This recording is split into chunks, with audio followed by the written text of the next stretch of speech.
How's it going, everybody? Welcome back to my channel.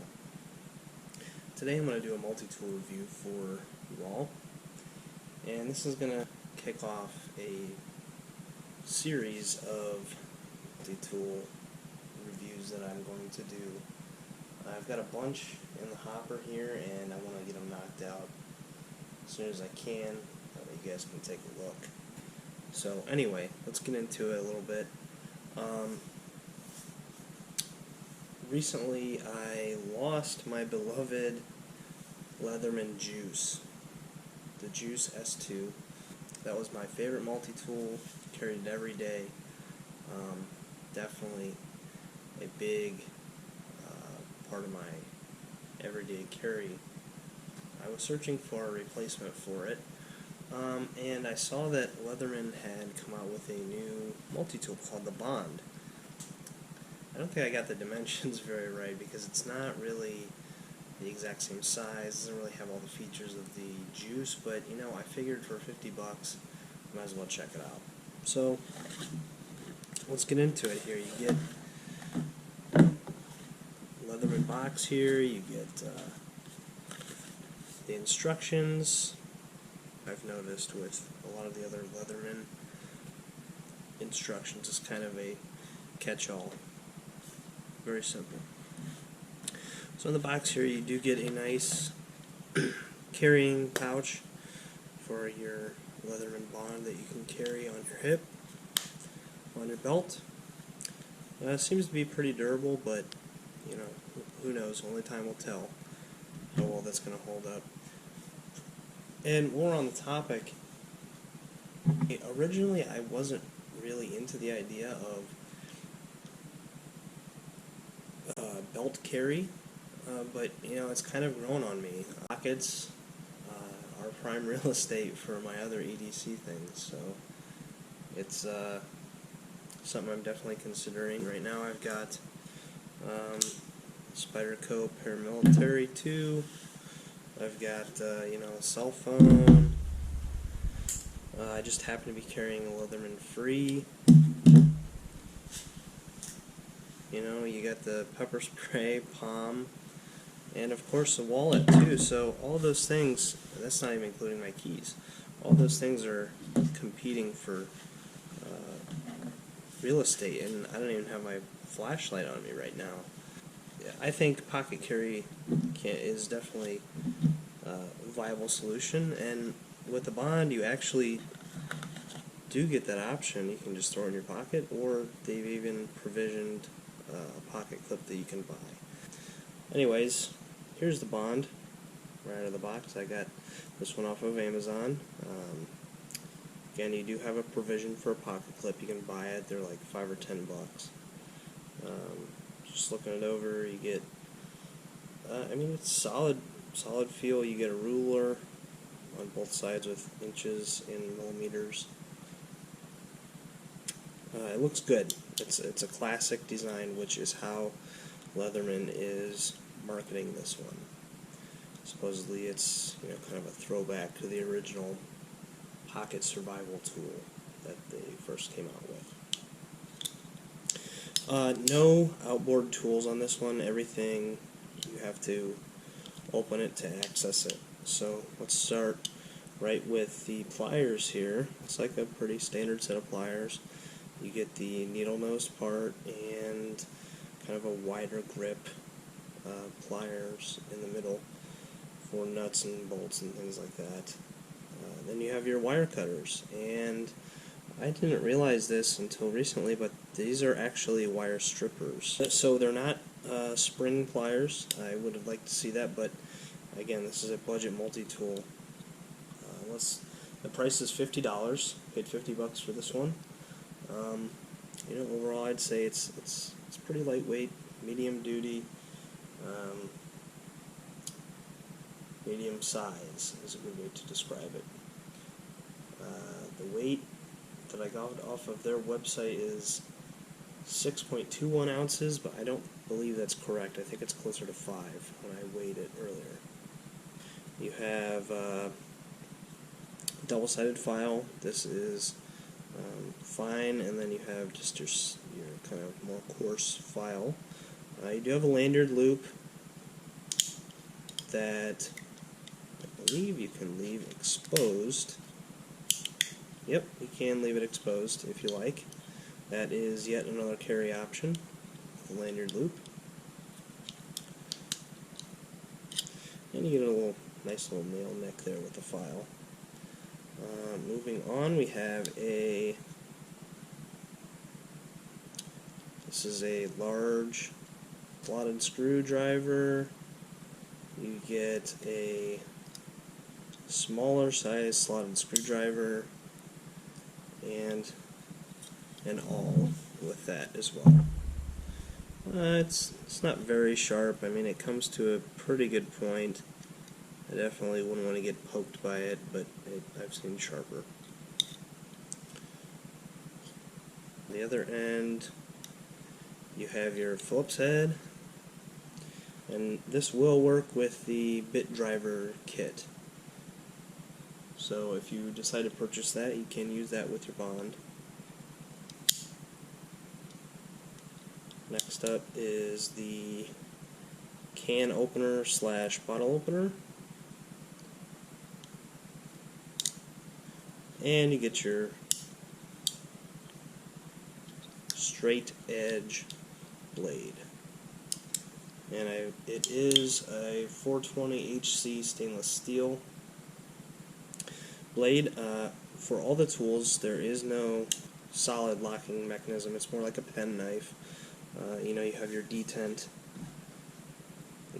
here to give it a little bit of locking pressure, but it will unlock if you try hard enough. The knife, I'm okay with it not having a locking mechanism, especially at the price of $50, okay? The knife will not fold down on you if you are holding the tool in your fist like this. It just will not. It will not fold. And that's the same with the other tools too. So if you're worried about the knife folding down on you, you know, don't use it like this, or, you know, God forbid like this, something crazy like that. The knife could fold down on you in those configurations, but if it's folded and you're holding it in your fist as such, there's no way that's gonna cut you.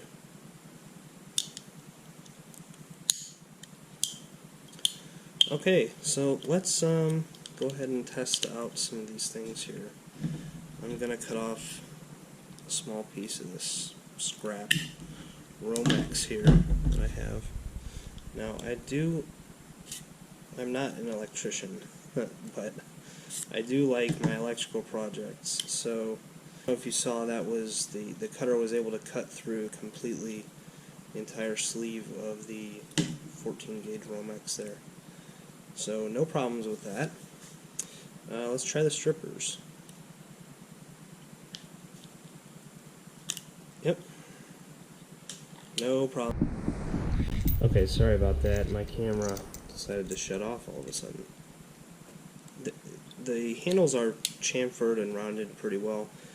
I definitely have seen worse in some budget tools, but this is actually pretty comfortable to use. The last couple of things I wanted to show you guys with my 2x4 here, got a couple of fasteners. You know, it's wood, but this is what I got, just whipped up real quick to test.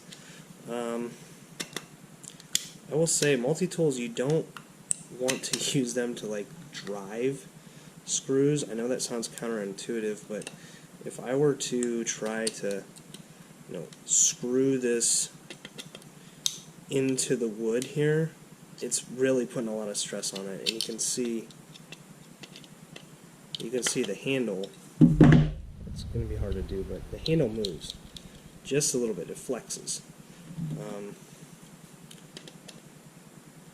So it's very difficult to drive that screw in. Now this is a slotted screw, so maybe we can try the Phillips head. If you're just making an adjustment to a pre-drilled hole, I don't think you would have much of an issue. Or if you're maybe working with metal, but as far as the wood goes, it's very difficult to drive a screw. And you know, that's really with about any multi-tool. You know, these things, you're getting a compromise for the tools. So yeah, even with the Phillips head, it's fairly difficult to drive that screw in anymore in the fresh wood. Oh, there's one problem some people had noted.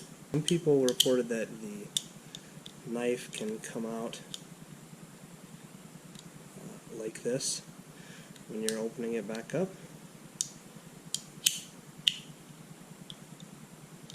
So I don't know, I can't replicate it again, but it did do that once to me, which, you know, just be careful. Okay, you can see some of the tools are starting to come out. Just don't be in a rush. If it was out like that and I was to, you know, brush my hand up against it, I'd get cut. Just pay attention to your tool, don't be in a rush, and you'll be okay. Get into some other options. So you have the free, what do I have over here?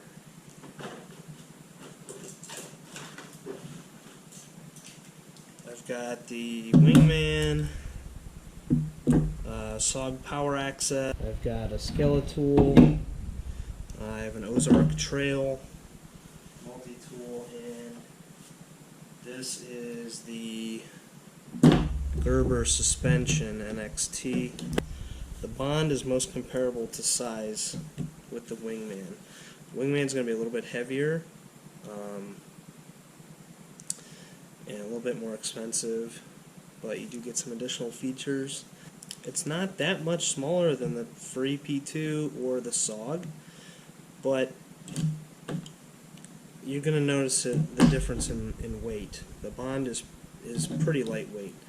I would almost venture to say, in comparison to the Skeletal, it's just about the same. Maybe it's a little bit heavier than the Skeletal. The thing to keep in mind is you don't get scissors. I mean, obviously you're comparing a $50 tool to the free, which is like $120, but you get scissors. Gerber Suspension, I think, has scissors somewhere.